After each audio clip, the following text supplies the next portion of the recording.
আসসালামু আলাইকুম। সবাই কেমন আছেন? আমি আলহামদুলিল্লাহ ভালো আছি। আজকে আমি দেখেন আমার স্ক্রিনে একটা প্যাড। আপনি যে কোনো একটা প্যাড এভাবে তৈরি করতে পারবেন। আমি আগে থেকেই তৈরি করে রেখে দিয়েছি। আমি আজকে এই প্যাডটাই তৈরি করে আপনাদেরকে দেখাবো। আপনি যে প্রতিষ্ঠানে চাকরি করেন বা আপনি যদি কোনো কম্পিউটারে কাজ করে থাকেন বা কোনো একটা দোকানে হোক বা নিজের যদি কোনো ব্যক্তিগত কম্পিউটারের ঘর থাকে, বা আপনার ভাই বন্ধুদের যদি এমন একটা প্যাড তৈরি করে দিতে চান, তাহলে অবশ্যই আপনারা পারবেন। ধীরে ধীরে আপনারা দেখতে থাকুন, ইনশাল্লাহ উপকৃত হবেন।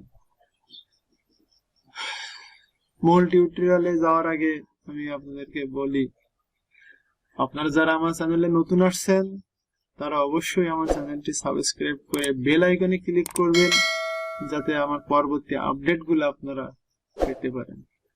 চলুন তাহলে মূল কার্যক্রমে চলে যাওয়া। আমি এই সেম কাজটি এই একই পেজে করব, যাতে আপনারা বুঝতে পারেন যে আমি আসলে কি করতে যাচ্ছি। দেখেন আমি এখানে লেখা শুরু করতেছি,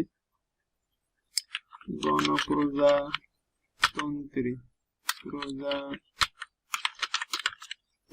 বাংলাদেশ সরকার।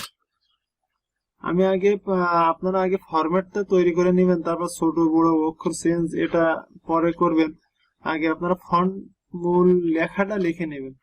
179 নং চণ্ডীপুর সরকারি প্রাথমিক বিদ্যালয়। এরপরে আছে ডাকঘর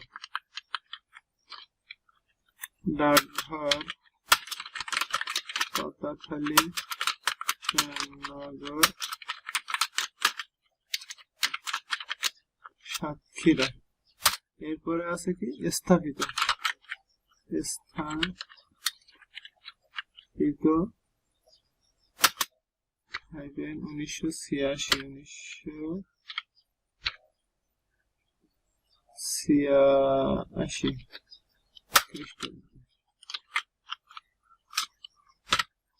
খ্রিস্টাব্দ।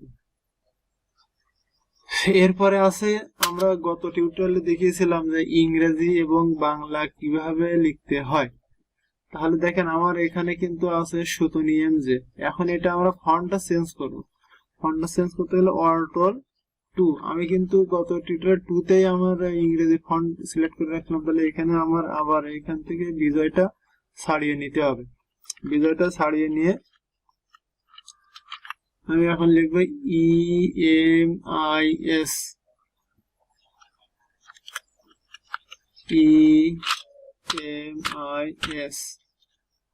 এরপরে আমাকে আবার বাংলা লিখতে হবে। তাহলে কন্ট্রোল অল্ট অন দিয়ে বিজয় করে নিয়ে লিখবো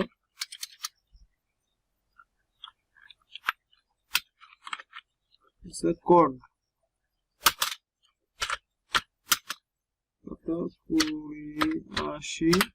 আপনাদের যে প্রতিষ্ঠানে করবেন, যদি এটা স্কুল প্রতিষ্ঠানের হয় তাহলে এটা দিতে পারবেন, আর যদি আপনাদের স্কুল প্রতিষ্ঠান না হয় সেক্ষেত্রে আপনার ইএমএস কোডটা দেয়া লাগবে না।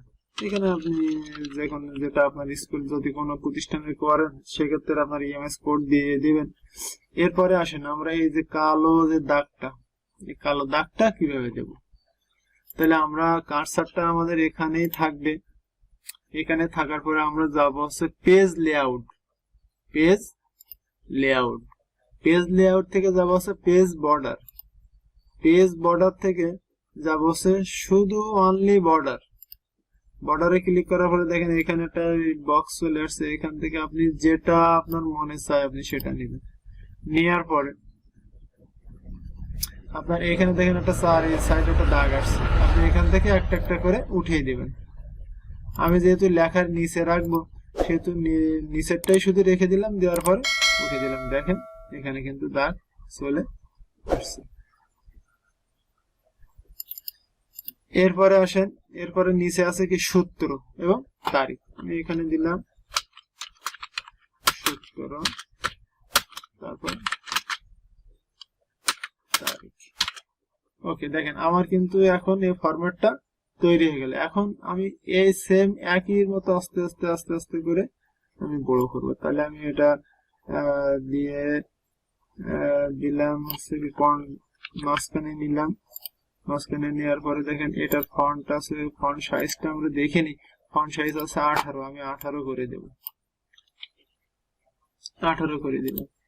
এরপরে এটার ফন্ট আছে 27, দেখেন এরপরে ধরলে কিন্তু এখানে আপনার দেখাই দেবে 27, তাহলে আমি এটা 27 ফন্ট করে দেব, দিলাম 27। এরপরে এটা আছে কত 16, এটা আছে 14, তাহলে আমি 16 ফন্ট করে দেব, দিলাম।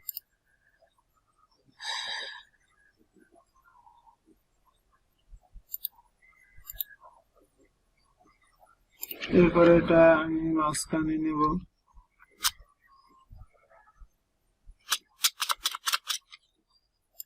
এটার ফন্ট আছে 16, আমরা এটা 16 করে দেব,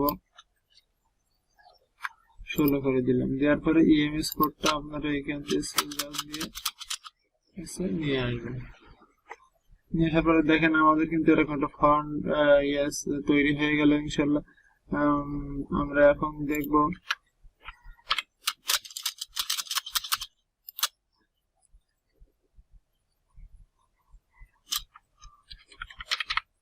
তারিখ। এখন আমরা সেই ছবিটা কিভাবে ইনপুট করতে হয় সেটা দেখাবো। ছবিটা ইনপুট করতে গেলে আপনাকে যেতে হবে ইনসার্ট থেকে পিকচার থেকে আপনার যেটা এখানে লোগো, আমার অনেকগুলাই লোগো আছে, আপনার যেটা যে পিকচারটা যেখানে রাখবেন সেখান থেকে আপনারা নিতে পারবেন। তাহলে আমি এখান থেকে এটা সিলেক্ট করে ইনসার্ট দিলাম। ইনসার্ট দিলে দেখেন এটা আমার চলে আসছে এখানে। এখান থেকে ক্লিক করার পরে আপনি ফরম্যাটে ক্লিক করে, এটা ক্লিক করার পরে যে ফরম্যাটে ক্লিক করবেন, ফরম্যাটে ক্লিক করার পরে এখান থেকে যাবেন বিহাইন্ড টেক্সট দিবেন। বিহাইন্ড টেক্সট দিলে হবে কি লেখা এটা আপনার এর নিচে চলে আসবে। এখন এখান থেকে আপনি ধরে ছোট করবেন,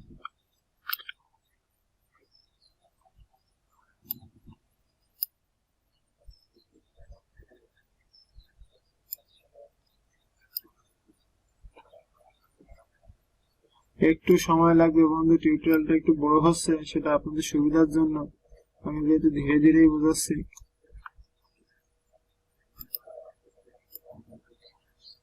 আমি ধরে এখানে বসিয়ে দেব।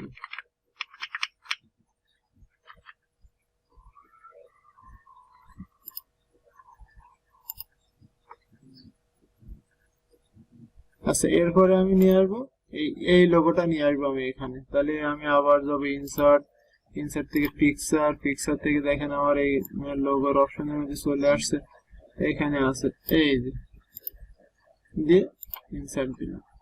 দেওয়ার পর এটাও সেম সিলেক্ট করার পরে ফরম্যাটে আসবেন। ফরম্যাট আছে টেক্সট ওয়ার্কিং থেকে বিহাইন্ড দ্য টেক্সট বলতে আছে এটা আপনার লেখার নিচে চলে যায়। বিহাইন্ড মানে লেখার নিচে, আর ইনফ্রন্ট মানে লেখার উপর। এটা আমি পরবর্তীতে আরো বিস্তারিত বর্ণনা করব আপনাদের সামনে ইনশাল্লাহ। যদি আপনারা বুঝতে না পারেন, সমস্যা হয়, তাহলে অবশ্যই আমাকে কমেন্টস করে জানাবেন যে আসলে কি সমস্যায় পড়তেছেন আপনারা। অবশ্যই আমাকে জানাবেন, ইনশাল্লাহ আমি সমাধান করার চেষ্টা করব। তাহলে দেখেন আমার সেম একই ফরম্যাটের কিন্তু একটা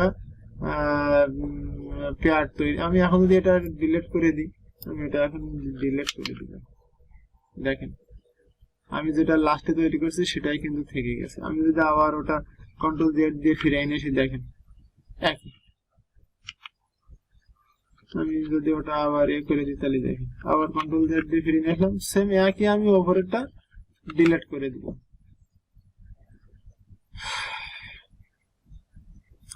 তাহলে নিশ্চয় আপনারা বুঝতে পারছেন। যদি আমার টিউটোরিয়াল দেখে আপনারা সামান্য উপকৃত হন, তাহলে অবশ্যই আমার চ্যানেলটি সাবস্ক্রাইব করবেন। সাবস্ক্রাইব করে বেল আইকনে ক্লিক করবেন, যারা পরবর্তীতে আপনারা আমার নতুন আপডেট ভিডিওটি পেতে পারেন। আর যদি ভালো লাগে তাহলে অবশ্যই বন্ধুদের মাঝে শেয়ার করবেন, যাতে আপনার অন্য কোনো বন্ধু বা ভাই ব্রাদার তারা উপকৃত হতে পারে। ধন্যবাদ আমার টিউটোরিয়ালটি শেষ পর্যন্ত দেখার জন্য। সকলে সুস্বাস্থ্য কামনা করে আজকের মতো এখানেই বিদায় নিচ্ছি। আসসালামু আলাইকুম।